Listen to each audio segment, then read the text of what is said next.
नमस्कार, मी प्रज्ञा. पाऊस जसं आपल्याला वेडं करतं, तसं पावसात भिजायची आपल्याला चटकही लागू शकते किंवा त्या हवामानाचीही आपल्याला चटक लागू शकते. म्हणूनच या कवितेचं नाव ठेवलं आहे मी चटक. पाऊस पडणार अशी कल्पना जरी केली, तरी पावसात चिंब भिजावंसं वाटायला लागतं. असं वाटतं लहान व्हावं आणि बालपणीचं वेड पांघरून घ्यावं, होड्या करून सोडाव्यात, साचलेल्या पाण्यात नाचावं, झाडांमध्ये फिरावं, झुळझुळ वाऱ्यात रिमझिम धारा अंगावर घ्याव्यात, मृद्गंधाने वेडं होऊन जावं. अशा सगळ्या माहोलमध्ये सुचलेली ही कविता आहे. चटक नाव आहे हिचं. एकदा तरी पावसात चिंब भिजू दे, एकदा तरी पावसात चिंब भिजू दे, मृद्गंधानं मला वेडं होऊ दे, मृद्गंधानं मला वेडं होऊ दे.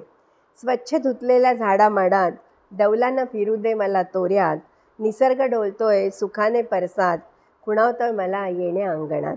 निसर्ग डोलतोय सुखाने परसात, खुणावतोय मला येण्या अंगणात. झुळझुळ झुळझुळ वाहे वारा, झुळझुळ झुळझुळ वाहे वारा, रिमझिम रिमझिम पावसाचा मारा. पानांची सळसळ सर्वत्र ओलावा, सुखावतोय मला प्रेमाचा इशारा. पक्ष्यांची किलबिल सुचली गाणी, अंगणामध्ये आज साचलंय पाणी. होड्या सोडून नाचूया राणी, लहान होऊया साधूया मजात जणी, लहान होऊन साधूया मजात जणी. पावसात आज मी चिंब भिजले, मातीच्या गंधात मी न्हाऊन घेतले, बालपणीचे वेड मी पांघरून घेतले, प्रौढपण सारे पावसात धुतले.